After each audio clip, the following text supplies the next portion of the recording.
Coming up on the Broadway Shuffle, we preview Texas Tech's Sweet 16 matchup against Arkansas and what is up with all the chalk. That and much more next on the Broadway Shuffle.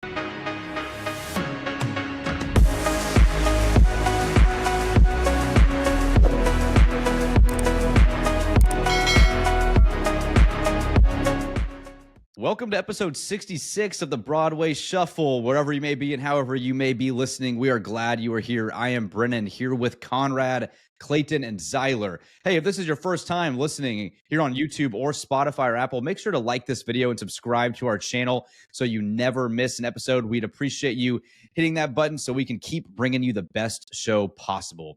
Guys, it's Sweet 16 week. Texas Tech back in the Sweet 16 and set up against a familiar foe in Arkansas. I feel like Arkansas is slowly becoming one of our main rivals. We get them in a bowl game. We got them in the tournament 4 years ago. So a chance for redemption here. And what a storyline, too, for Arkansas this year. John Calipari start 0-5 in SEC tournament play, and here they are in the Sweet 16. It's been a pretty interesting year for them. We'll get into their team as well. But Zyler, want to go to you first. I feel like I've been going to you first a lot lately, but some interesting news coming out of Texas Tech's camp with Chance McMillian. Any updates on that end? We had said on our previous episode that we weren't necessarily sure if he'd be available, but it looks like the tide might have turned there and that Chance's health is progressing and that he might actually be available for Thursday's game.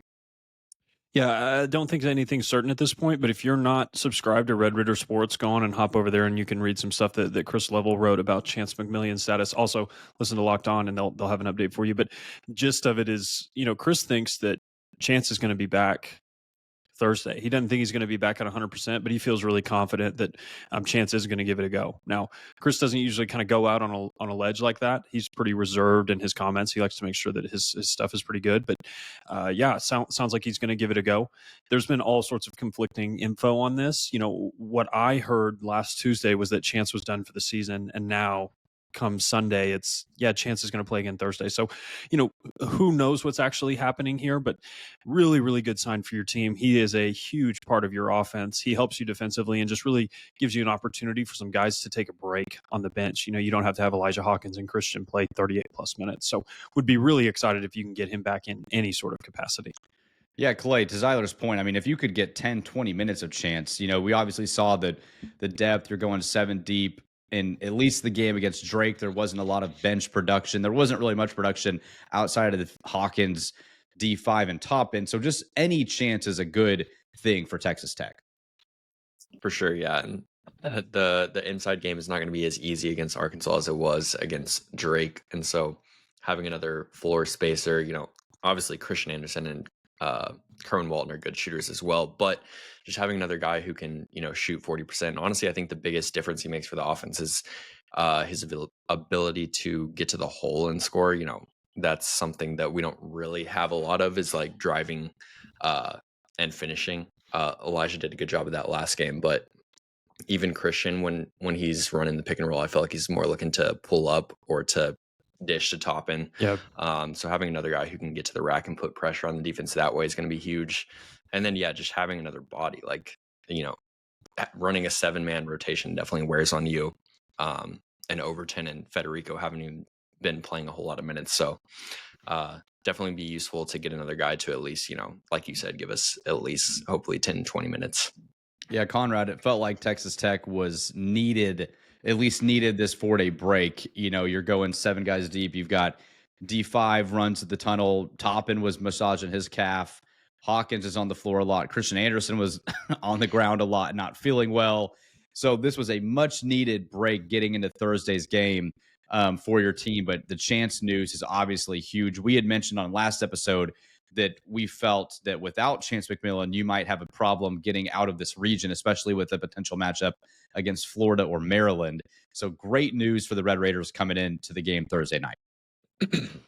Yeah, Chance is one of your best players without question. Was a big difference maker for you this year, especially. Took an even better leap than he was the year before. And so hopefully getting him back in whatever capacity it will be a big boost for your team, because I don't know about you guys, but going up against an Arkansas team that's this hot and playing this well, I wasn't saying that I didn't think that we couldn't win necessarily. I just thought it'd be a lot harder without Chance, and even Chance at 15 minutes on Thursday night against the Razorbacks will play a big factor for you. And I wonder if this was always the plan to see, okay, what can we do without Chance? Can we, he probably couldn't have played, or he would have played, but if the thought was, okay, let's just get through this weekend and then Chance will have a really good chance to play. And so I think that's what you saw, and I think that's what's happened. And so really looking forward to seeing him back on the court, because man, I've missed seeing his jumper and the ball just go through the net every time he shoots the ball, it seems like. So Chance is a great part of this team, and would absolutely really would hate for him in his last year not to be able to play in the tournament, because he was such a big part of us getting here. He was such a big reason that we are the seed that we are. And so really excited, if this news is correct, that he will be able to play on Thursday night and suit up as Red Raider one more time, and hopefully a few more times after that as well. Yeah, is he any truth, you think, to the let's sit Chance out of precaution, but if it was the Final Four, maybe he's playing? Or do you think this is like he really did progress over a course of 4 days where they feel confident he could play on Thursday? No, I don't think so. I think when it's March, if you can give it a go at all and you can help, you're going to be out there. Yeah, agreed. Especially if you're Chance, that's your last game potentially as a college athlete. If you can go at all, you're going to be out there. That's the one thing where I'm like, you couldn't play on Saturday, but 4 days later, you're going to be able to give it a go. Like, how much can you actually get better from I cannot play to now I can play in that amount of time? Now, granted, I don't understand what the injury is and what's actually going on there, but that's the thing where I think you're going to get a limited version. I'm not going to expect the flamethrower Chance that you saw kind of in the middle of Big 12 play. You're going to have some outside shooting, though, if we want to transition into the Arkansas matchup a little bit. A team full of 6'6" white guys, this is not. They've got athletes everywhere. It's pretty much all 4 and 5 stars. They're going to be the more talented team on paper by a mile. You're looking at a Minnesota transfer, a New Mexico transfer, a Nevada transfer, Christian, a top 100 player, and a Pitt transfer. Those are the guys on your roster. These are all 4 and 5 star guys. These are high pedigree players. They just haven't been able to put it together. Regardless of what you think of Calipari, he's a Hall of Fame coach. He's found a way to kind of get it rolling here at the end. They've got really good athletes on the inside. They're going to have 3 guys that are 6'9" or taller and that are athletic. You got Zonomir, you've got Jonas Adu, and then you've got Trayvon Brazil. Regardless of what you think of his little love triangle last year, the dude can kind of ball a little bit. So you're going to have to watch out for him. He's, they've got a really athletic team. And the other, injury note, they have a guy that's coming back, or should be coming back, Adu Thiero, who's their best player. He's a 6'8" slasher, scorer, can kind of do it all for them. He's going to be a load. I mean, you're going to need all hands on deck to beat this Arkansas team. This is a team that was thought of, top 10 coming into the preseason. Going to be a really good game, and you're going to have to shoot well. And Chance is going to need to be a big part of that. Yeah, Clay, I mean, this team, obviously, you've got Johnny Davis, who was at FAU, obviously with a Final Four run a couple years ago. He's got a lot of tournament experience, talent with Boogie Fland. He's kind of come back and looks good. This kid looks good. There was a lot of questions about his health coming in as well. And then to Z's point, so this is not your typical 10 seed. This is technically the only quote unquote Cinderella kind of left in the tournament. And that Cinderella team is coached by John Calipari. So I wouldn't really consider this much, but you are facing a team that kind of got hot at the right time, which is always a little concerning. But to the same token, you have been hot as well. And they have not probably faced, at least in the tournament, an offense that is up to, what our ability is. Yeah, definitely not. I mean, facing, Kansas and then St. John's, obviously, those are 2 good teams. Kansas has had more struggles than St. John's, but I mean, watching that game on Saturday, St. John's could not shoot worth a lick. And if they could, they probably would have sent Arkansas home. Credit to Arkansas because they were good defensively. But yeah, you're going to be far and away the best offense that they've faced in the tournament. And honestly, all year they've struggled with teams up to your level. I mean, going into the tournament, they were 3-10 versus the KenPom top 30. They won 2 straight now, but I feel pretty confident that we're going to be able to score. I am a little concerned with their guards, mainly. Fland and Wagner are both extremely quick. So I'm definitely concerned about them getting to the hole because, rim protection has not necessarily been one of our strengths this year on defense. So we'll see how that plays out. But I feel pretty good about your offense being able to score because you've demonstrated that you can do it in multiple ways. So even if, you can't necessarily throw it down to Tophin or D5, we'll find other ways to put the ball in the hoop. Yeah, and they're also bigger guards too. I mean, Fland's 6'2", and so it's Yeah. you obviously got Hawkins and Christian that are a little undersized compared to Fland and Wagner. So let's talk top end specifically, Conrad. Arkansas obviously has the height and the size, but what do you think top end's effectiveness in this game will be? I don't think we'll see a similar game plan, obviously, to what Drake was. This will be a completely different style of game. Confidence level and Toppin's ability to take over this game if needed as well. Yeah, I don't necessarily see, like you said, a game like Drake, but I also don't necessarily see a game like UNC Wilmington either. I think he's going to have a double double. He's going to be effective. He's going to make a difference in this game. He's the Big 12 Player of the Year for a reason. I don't know that if he'll be able to take over, to be honest. And I would love to hear y'all's thoughts on that, just because I don't think. I mean, Arkansas, they've got some bigs. They've got a lot of athleticism, just like him, and they've got some more. Their big guys have some more meat on the bone than JT does, and so I'm still confident that JT can have a massive impact in this game. I just don't necessarily know that I see a takeover like we saw against Drake, because this is, like Zyler mentioned, a differently built team than Drake. It's a bunch of 4 and 5 star guys with a bunch of athletic prowess that Drake guys just did not have. So, Zyler, what would you say to that question about JT and what your expectations are for him going in this game? Because I would assume you would say that he's going to have a pretty big impact. It's just, what does that look like on the court?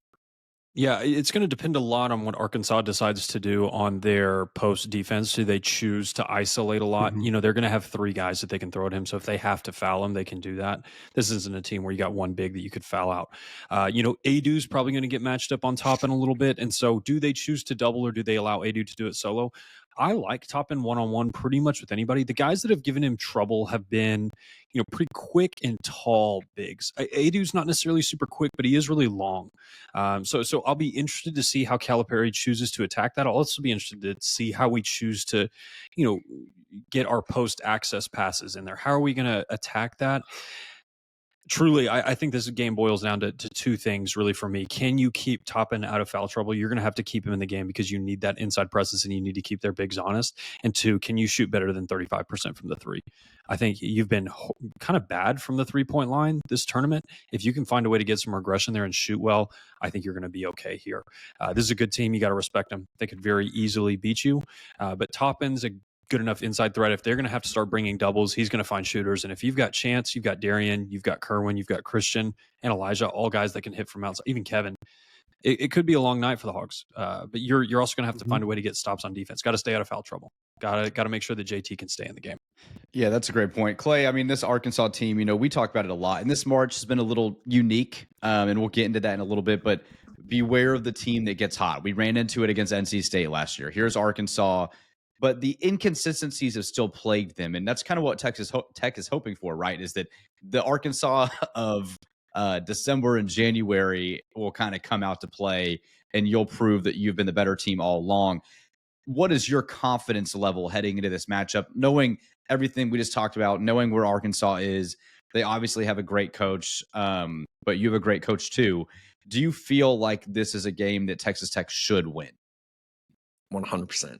And that's not saying that Arkansas couldn't beat us, but they are pretty comfortably the worst team left in the field. And that's not to be disrespectful, but I think the next closest team to them on KenPom is BYU, which is like 14 spots ahead of them. They obviously are definitely not the least talented team. Like Zyler mentioned, these are all 4 and 5 star recruits, NBA players. But they have not shown that consistently for the entire year. I know they've had health concerns, but even when they were fully healthy, they weren't performing like, top 20 or top 15 teams. So you absolutely should win this game. And even though they have a Hall of Fame coach, like I feel good about Grant putting together a game plan that will put our guys in position to succeed and give us a chance to win the game. And like Zyler said, I think if you shoot like 38% from 3, I would be surprised if they beat you, unless you got just like demolished on the boards, which is actually surprisingly not a strength of theirs. So I think if you shoot well, Grant's going to have a good enough game plan on defense that you should win this game. Yeah, it's interesting we talk about Calipari to kind of transition to that really quickly. Is Hall of Fame coach, obviously has won a national title at Kentucky, but struggled in the tournament prior to this, especially with Kentucky losing to St. Pete's, losing to Oakland. This was kind of a surprise. I mean, Arkansas struggled all year, and his counterpart, his former team, Kentucky, is also in the Sweet 16, which is interesting. But this is a redemption thing. You can see how much this means to Calipari, and they're showing his wife and his daughter like crying just for winning a second round matchup where this is a dude that was Final Four bust. And so this is a year for him specifically that I think means a lot. I think it actually means something to him that this was kind of exceeding expectations getting to the Sweet 16. And, hopefully their run ends here. But, when you give a coach like that an opportunity to kind of keep adding gravy to what has already been a successful run, that can be a little scary at times too. But I really do trust Grant and the guys, with 4 days of prep to get this win. So, but it'll be really don't forget, Arkansas has Kenny Payne on the staff, who may have been the worst Power 5 head coach of all time. So where was he? Don't forget that. He was at Louisville. Okay. Yeah. They won 3 games over 2 years or something like that. It was unbelievable. It kind of I don't know if y'all agree with me, but it kind of feels like to use the expression that like the St. John's was kind of their Super Bowl. Like they obviously got up for that game. That was probably the best game they played all year. And just the press conferences and stuff that Calipari's done, like, I don't know. To me, I get the vibe that like their job is finished. Like, well, okay, that's kind of the Sweet 16. Yeah, and that's kind of what I'm alluding to is a little bit is like it feels like this means so much to him just getting here that like a win here would be great. An Elite Eight run would be so special. Where it's just funny because he was so judged on are you winning national titles or not. Yeah, and this season just feels like, hey, we kind of accomplished a great thing. And from Calipari's perspective, from what we're so used to kind of critiquing him on. It's just interesting that this is the matchup you get as Texas Tech. This is the one matchup I would take over anyone else in the field currently. We might regret that. I mean, who knows, right? Maybe we would have beat Auburn in the Sweet 16 or something. I don't know, but it'll be a really interesting matchup. And I love the fact that it's Arkansas. Like I want another crack at the Hogs. Conrad, I know you especially want to crack at the Hogs. Well, let me before I address that, let me say something about Coach Cal for a second. And I don't mean any of what I'm about to say in a disrespectful sense, because he is a Hall of Fame coach and he did win a national championship at Kentucky. But the reality is that national championship was in 2012. Now, I'm not saying that doesn't matter. I'm just saying it was a long time ago is the point I'm trying to make. And when he left Kentucky, no one ever thought that he would leave Kentucky, right? I mean, didn't he have a lifetime contract there at Kentucky, and then he chose to leave it and then go to Arkansas? Yeah.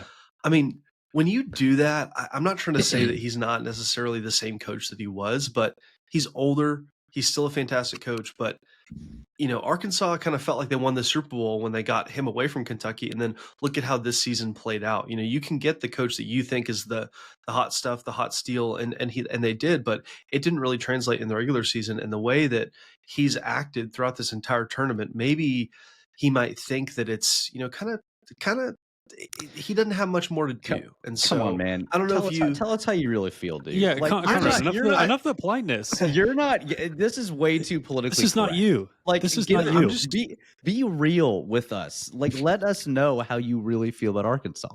No, I'm not impressed with Coach Cal and the job he did this year. I do not particularly care for Arkansas. Conrad, I'm going to say 2 words. You finish the sentence. Calipari is overrated. Okay, overrated. It is. We were waiting. I think he's that. overrated. Okay. I think he's overrated. He has massively underachieved this year. He massively underachieved the last few years that he was at Kentucky. If you've got a roster as talented as he had at Kentucky, and you don't make it out of the first round against Oakland and then St. Pete's, I've just got some questions. I mean, now I know it's the tournament and anything can happen. I just kind of lost a little respect for him when that happened. Maybe that's fair. Maybe that's not fair. Everybody let us know in the comments what you think. I will say though about Thursday night specifically for the Red Raiders, it's time for Raider Red to go on a hog hunt. I think that's what we need to do. It's time to go on a hog hunt on Thursday night, and we need to take care of the Hogs. We did not take care of them in the football season, like we mentioned in the bowl game, even though that game really never happened, according to Zyler. Yeah, I really want to get this done. I really think that this Tech team is special, number one.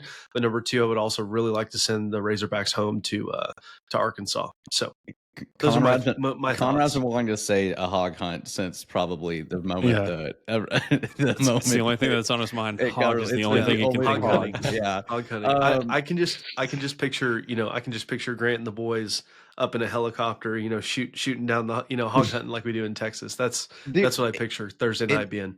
And Conrad, first of all, just, dude, really appreciate you just being yourself there at the time. The political correctness it's not what the viewers want. They want the I real. was still politically correct. I was just more Yeah, opinionated. but you I gave guess us how you could really say. feel, and that's not easy to do. We don't man. need the diplomacy here. We need the raw, uncut, unfiltered Conrad Mills. That's what that's what we just got, and I yeah. appreciate it. Look, and to Conrad's point, this is an interesting discussion on Calipari because it's hard to say, like, a dude that has taken 4 different teams to the tournament, which is not easy to do, won championships, been to Final Fours, lost championships, but his last 5 or 6 years at Kentucky did kind of skew his career in a way, Conrad, and I think that's a fair point to make. But to me, like, this game does mean more because it's Arkansas, and I think, like, this is kind of obviously an old conference rival way back in the day, but it's kind of funny, like, Tech and Arkansas do have this sort of connection because they're kind of the lesser of, when it comes to the Big 12 and SEC, people want to go to Texas or A&M first, or they want to go to, Bama and Ole Miss first. And if they don't really get in, they kind of go to Arkansas or they kind of go to Tech. I don't know why they're so connected, but, it's interesting. I personally didn't care to get into Texas A&M or Texas. I only applied to Tech and was happy to get in there. But Like a true American. Yes, exactly. But it is just a very interesting rivalry that is kind of becoming more and more prevalent because you are facing them. You face them in the round of 32 in Beard and at Beard's last, game, and you lost. And so this team has kind of had the upper hand on you, and multiple times you've played them in football during Pat's time too. Mhm. So a lot of fun with this Arkansas matchup, and I hope we finally find a way to come on top. But I hope there's a lot of Arkansas fans in these. I hope this finds the Arkansas chat. I would love for this to be Colorado 2.0, especially with Conrad's comment. I'd love to see what hate comments he would get from the hog. It's funny the that hog. Arkansas. I would go ahead, Zyler. I think my favorite, just piece of Arkansas Tech rivalry was the Brett Bielema, Cliff Kingsbury spat, which is like such a random cast of characters that are like onto so many That was different things. amazing. Like when he was like, Brett Bielema, let me see if I can find the exact quote, but he said, Bielema stood up and said, if you don't throw to the fullback, we'll kick your butt. And if you throw it 70 times a game, we'll kick your butt. And then Kingsbury said, well, Bielema just got his butt kicked twice in a row and probably next week by A&M as well. And like Kingsbury does not do like stuff that like often. that. That's not. He is Never. the most Ever. boring press conferences you ever listen to. It's like, Cliff, golly, dude, say something. Yeah, I know he is kind of just a very mellow guy. Cliff Don't is a wanna speak- listener of the show. Cliff I subscribed know. a few weeks ago. And on that Yeah. note, if you have not subscribed and you're this far into the episode, make sure to hit that subscribe button. And one other note, shout out to Matthew Rutstein out in Brazil, who's listening. He commented on the last episode. Really cool. We appreciate you tuning in from a separate continent. That's pretty impressive. We've got So, Oman. Or Amman. Yeah, Brazil. Wherever you are. That's why I said Dubai? wherever you are and however you may be listening. We appreciate you checking out the show. So yes, if you're on YouTube, make sure to like this video and subscribe so you do not miss an episode. We will be back as well. No, we're not ending the show here by any means, but we will be back for a reaction Thursday night as well for this game. But I want to transition us kind of into the bracket now. We'll make predictions here at the end of the episode for Thursday's game, but and kind of get into the Sweet 16. 0 mid-majors in the Sweet 16. So one question that I've seen a lot on media today go around is this the end of the Cinderella era? Some people have gone as far to say that this might be the end of college basketball as we know it if this continues in the tournament. So a lot of overreaction to this. Yes, and then as well, there are 4 Big 12 teams now in the Sweet 16, 7 in the SEC. However, the Big 12 is 10-3 in the tournament. The SEC is 15-7. So, Clayton, big deal, no big deal? You happy with the fact that it's a bunch of big dogs in the Sweet 16? Or, there's no Cinderellas. Obviously, Colorado State was a debatable travel buzzer beater away from being in there. But what are your thoughts on the tournament up to this point, what the Sweet 16 field is, and are you upset that there's not some St. Peter's or FDU or FAU to root for this year? No, I'm not upset. And that's not to say that it wasn't fun when it was happening, but I feel like for me, I prefer the upsets to happen in round one and then the better seeds to hold going on to the Sweet 16, because I want to see games like we're getting this weekend, like Arizona, Duke, Maryland, Florida, games like that against the teams that have proven that they're the best all year. So I'm not necessarily upset that there's not a Cinderella this year. I wouldn't be complaining if there was. And then as far as like the NIL, I don't know if I'm ready to say that has killed the Cinderella. I mean, there was plenty of mid majors this tournament that played well. Like Robert Morris had Bama on the ropes. Drake beat Missouri. Like you said, Maryland needed a buzzer beater to beat Colorado State. New Mexico had Michigan State on the ropes until the ref stepped in. Yep. So I don't think it's like I don't think one tournament is enough to say like this is how it's going to be forever. But yeah, for this specific year, I mean, the top 20 to 25 teams have been so good that I'm glad that they all showed up in the first two rounds so we can get those matchups in the Sweet 16 and the rest of the tournament. Yeah, and it shouldn't really be shocking if you read Will Warren. You know, this was the strongest group of 1, 2, 3, 4, and 6 seeds we had ever seen. You know, this was just not going to be a tournament that was built for mid-majors to succeed. And then the 3-point shooting variance was terrible for some of these mid-major teams. And sometimes that's how it goes. But man, the stupid NCAA ball that they roll out for this specific tournament, I think really hurt some of those teams. But I don't think, you know, they're going to say NIL killed the sport. 2 years ago, they said, look how good NIL and the transfer portal is for the mid-majors when FAU and San Diego State were in the Final Four. Like, you can't have your cake and eat it too. Sometimes it's going to bounce this way. There are plenty of teams that were right there. It doesn't always happen that way, and especially against this crop of upper tier teams. I think it was what I read the stat. It was if you were favored by 6 or more, you were 26-2 against the spread straight up in this tournament. It's just like there were no real upsets unless it was, you know, kind of a closer to a pick'em, which 5 points is not a pick'em, but this was just a historically strong group of teams. You know, in years past, there's 7 teams this year that would have been the number 1 team in the country. And this year, that's just not the case because they're so incredibly strong. Yeah, Conrad, you a Cinderella guy yourself, or are you kind of happy that a lot of the top teams, I mean, all 1 seeds in the Sweet 16, like they mentioned, all the top seeds advance, no 13, 14, or 15 seed even wins a first round game.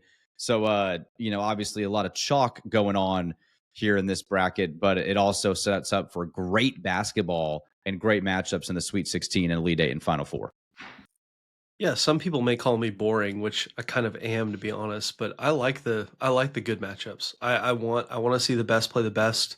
It's always fun to see a Cinderella story. I'm not trying to say that I wouldn't enjoy that. I mean, last year I probably would have enjoyed it more if they didn't play us first.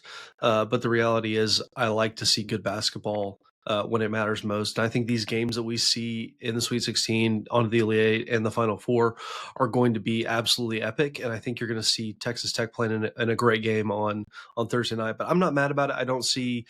I think you can say a lot of things about NIL. I think you can say how it has made a significant impact on intercollegiate athletics, from top to bottom, from football to basketball, baseball, everything across the spectrum. But the reality is, it's not ruining the sport. You just have extremely, talented, well-coached rosters at the top, and that's something that you should be looking forward to, because the reality is talent discrepancy does kind of make a difference at points.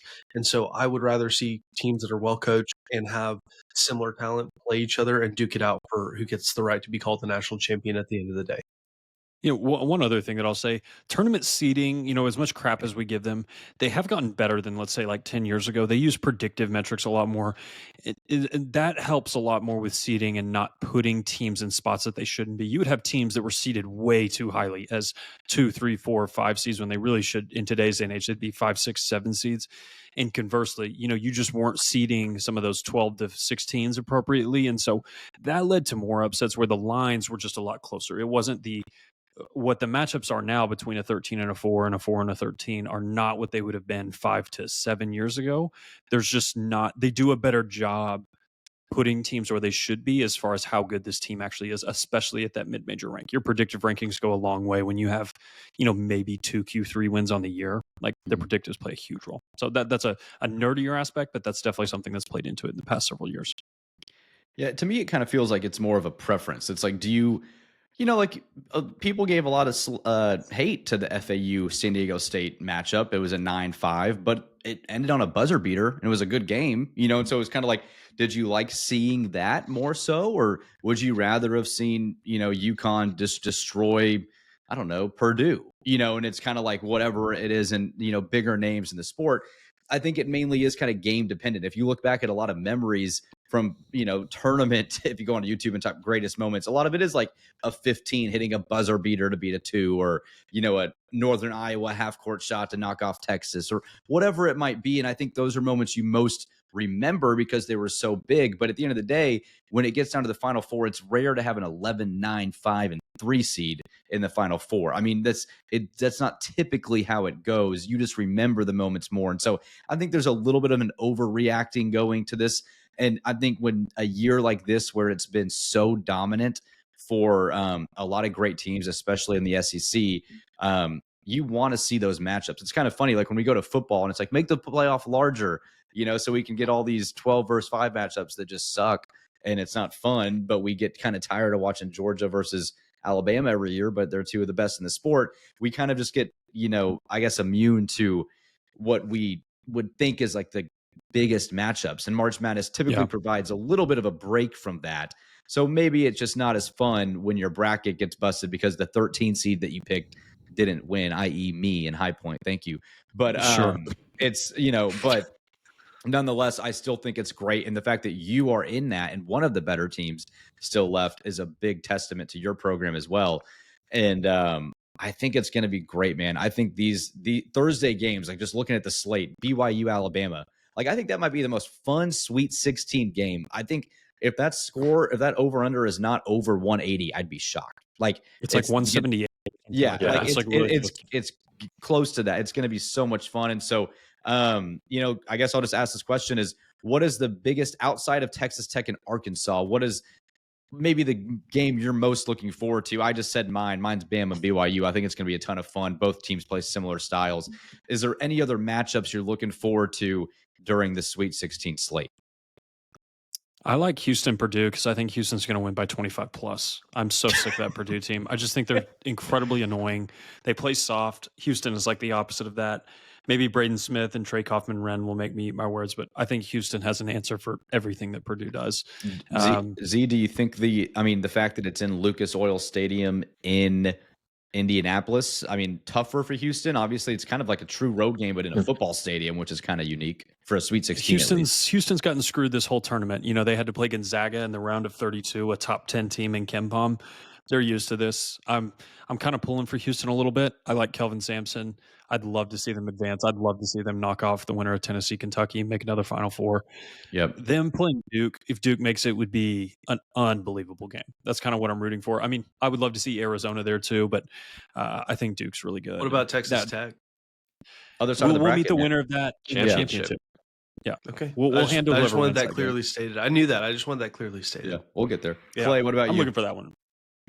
BYU Bama would have been mine, but I'll go another direction. This is actually, I think, the biggest spread of the weekend, but I'm really excited for Arizona Duke just to see what Caleb Love does.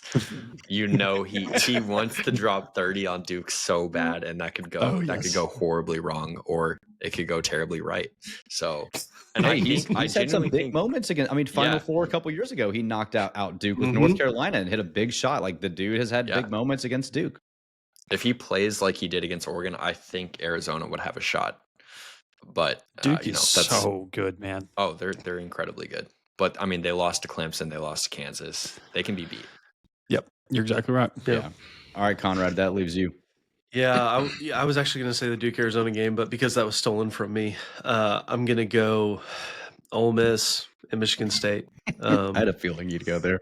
I have been fascinated. I did not think Ole Miss. I thought Ole Miss was going to lose in the first round, and the fact that they've made it here is a little surprising to me on one hand, and then I stop and I think about it for a second and a half, and I think, oh, it's Chris Beard and Mark Adams.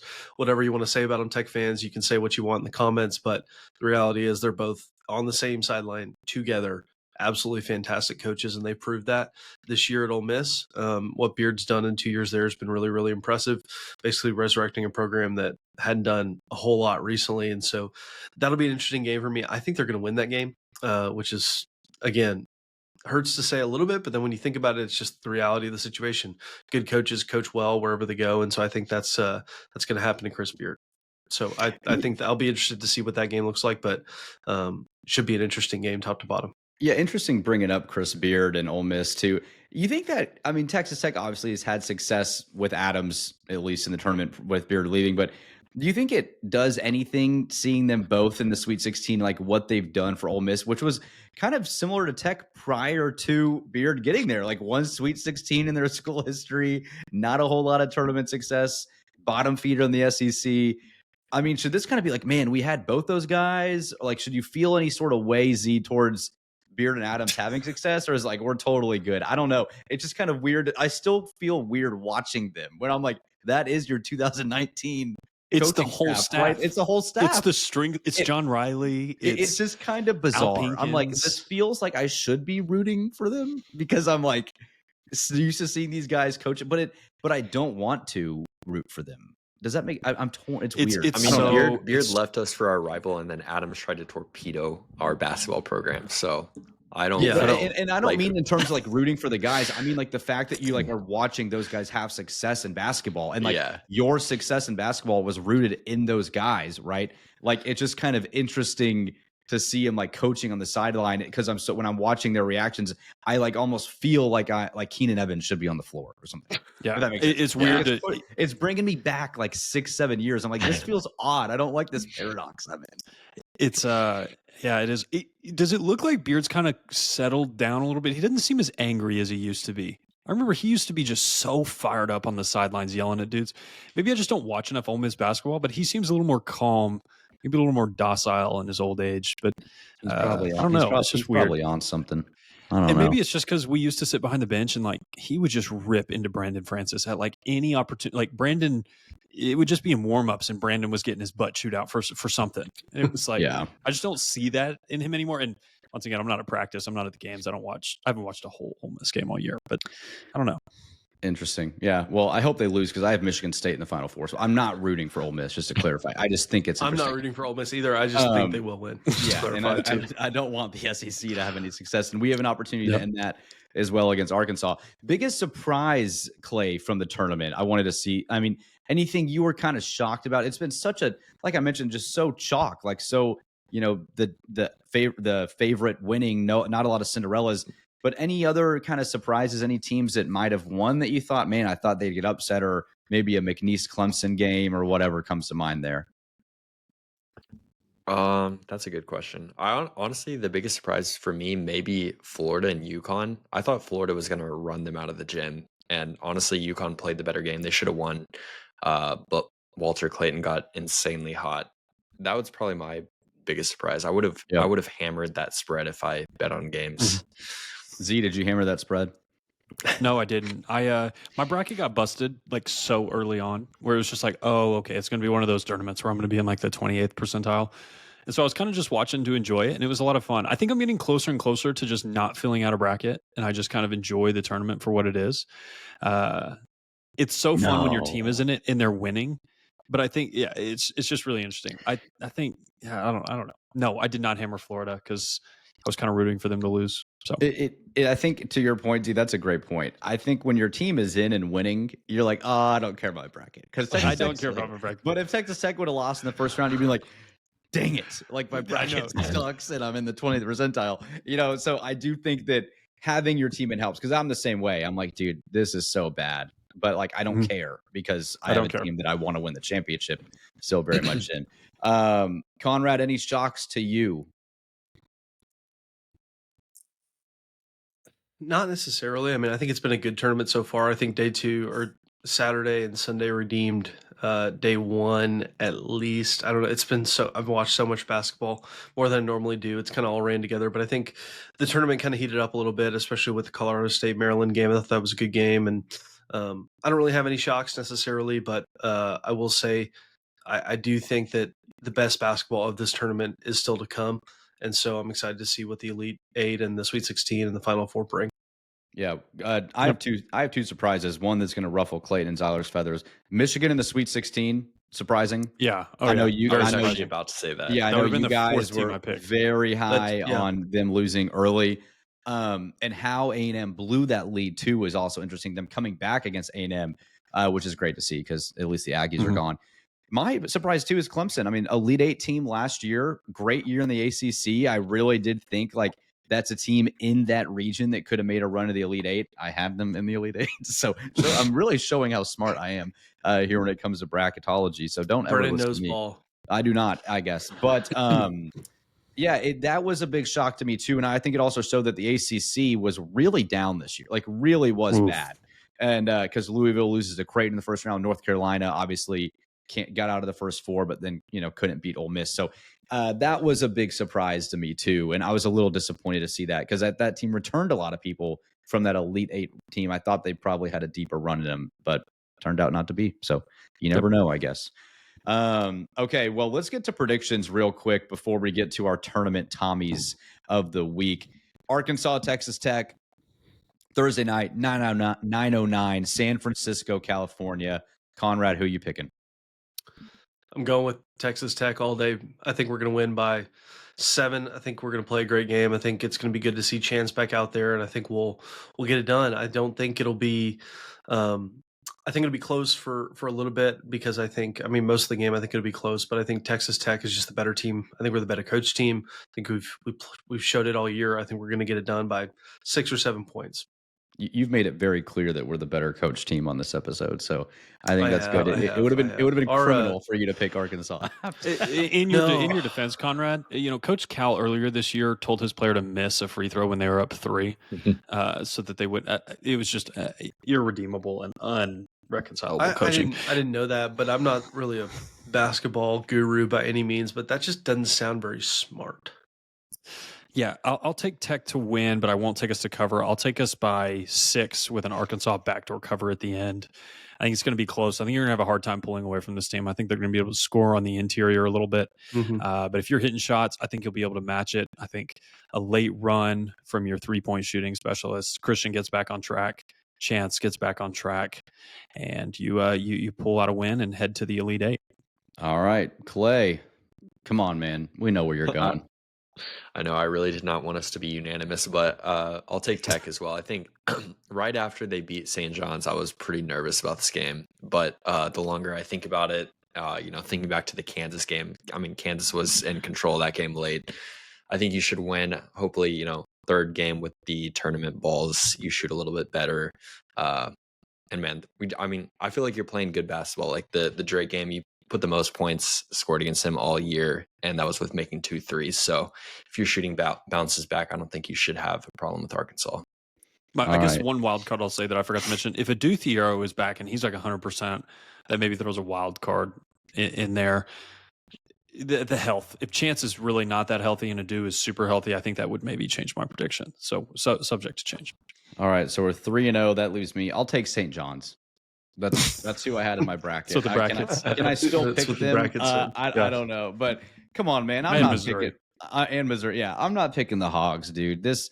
I really do feel like this team can win in multiple ways, and that's what's so special about this unit. We saw that there was a perfect description of how we can do that from game 1 to game 2 in the tournament, and here you go, game 3 with Arkansas, and I do think that our skill and our depth will be able to come out, especially if Chance is back. And so I'm nervous just for the fact that it's a Sweet 16 game, but I was also nervous for that Michigan game in 2019, and he just came out and destroyed them in the Sweet 16. So I don't know if I'm necessarily expecting that, but I do feel like these guys are driven. They know their eye is on the prize, and they'll be ready to go. And so I'm picking Texas Tech by 7 or 8 points. So.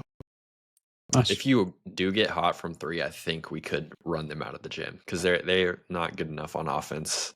I mean, that's a big if, but I'm talking about like first half Baylor game. Obviously, it's not going to be like that, but something close. I think we could. If you get the Boogie Land special, like the 2 for 10 from 3-point land, like something like that, you could expand the lead. Conversely, if you get the super fortunate SEC shooting variants like Ole Miss got, I mean, they could easily blow you out too. Yeah. So for sure. All right. Well, let's get to our Tommy Tubervilles of the tournament, not of the week. We're going to switch it up here. Special March Madness edition of the Tommy Tuberville of the week. Conrad, I'm going to you first, man. Who is your Tommy of the tournament? Yeah, my Tommy Tuberville of the tournament will be Dan Hurley, the University of Connecticut, their head coach. He did not respond in a very sportsmanlike manner after losing.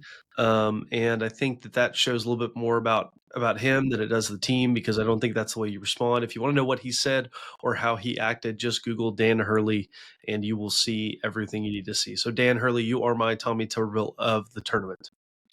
I love that. That's a great pick. And UConn not three-peating this year. So Clayton, who you got?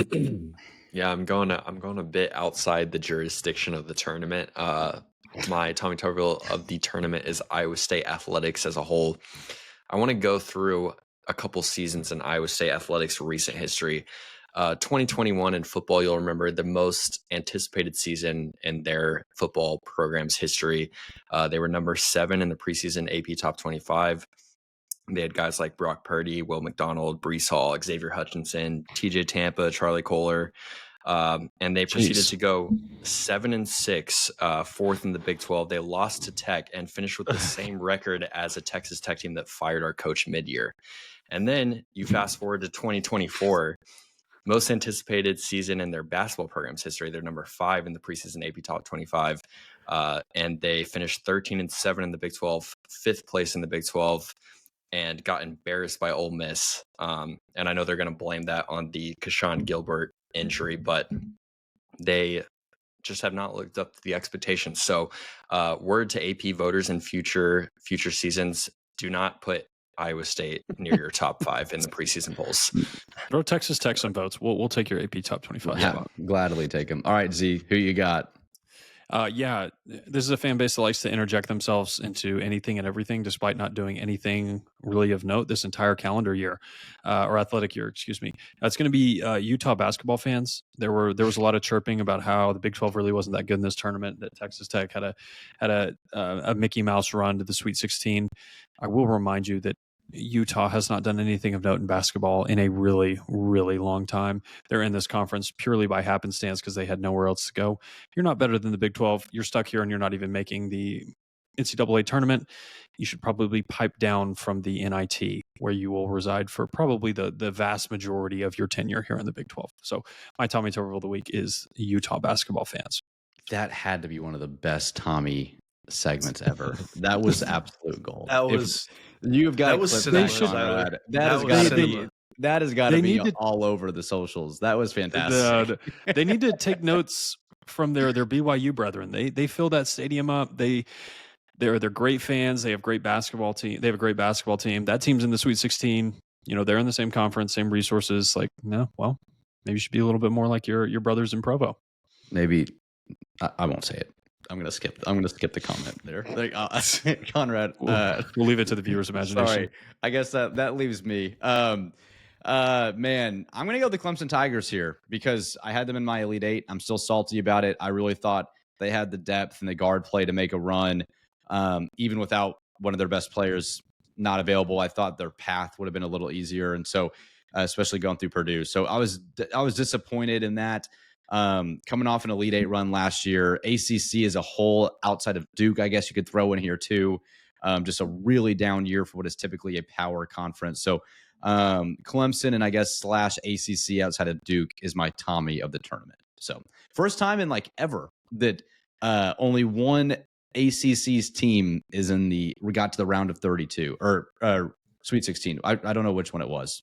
So one of those conference has fallen so hard since 2019. Yeah. So very. It's like Duke. If Duke wasn't there, it's like the Mountain West, pretty much. It might be worse than the Mountain West outside of Duke. It's terrible. I mean, dude, watching that McNeese performance, it's like, how bad was Clemson to lose to this team? Worst game of their year by far. I'm like 60% sure McNeese was like incredibly hungover and had just no intentions of winning that game. Like, yeah, Will Wade was like, I'm ready to get out of here. Like, I should have been out of here 2 days ago. I genuinely don't think Will Wade cared to win. I mean, that's another week that you got to work at a job that you're leaving. I think he was done. Sounds familiar. Like, So, Well, Well, all right. See, go ahead and give us our tech Very trivia. familiar. Yeah, very familiar. Go ahead and give us our tech trivia as we close the show. So you're entering in your fourth Sweet 16 in the last 7 seasons. Definitely the best stretch for you all time. Do any of you know how many times your program has played for the regional semifinals or the Sweet 16 in college basketball history prior to these first 4 games? Prior to these last 4? Excuse me, prior to these last 4 games, how many times has your team played? 4 seasons, you mean? So in the last 7 years, you've made 4 You've been 4 times. Yeah. Yeah. So prior to that, you had the Ronald Ross year. You lost to West Virginia, I think, in the Sweet 16. That's one. That was 2003, I think. 2005. 2005. Yeah. What are the other? Are there 2 more? Is it the 7th time in Tech history? No, I think. Is that your guess? I feel My like I guess is saw 8. somewhere. I feel like I saw somewhere that we had made 9 total. Okay. But I could That's be a good wrong guess. on that. You could be. So 5 Clayton, more. what do you think? I think I'll guess 8. I'm going to guess 7. I'm going to guess 3 more times. Brennan, very well done. 7 times. You have only played in the Sweet 16 7 times in your program's history. 1976. Oh. Then you went 20 years, played it in 1996. Then you played in it in 2005. And then again in 2018. So if you look back from 1976, you're basically playing in it every 12 years.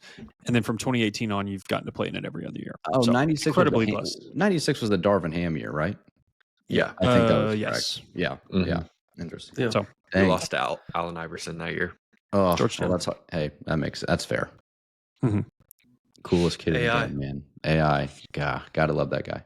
Well, that's great, man. Well, hey, I'm excited for this. We will be back to react Thursday night.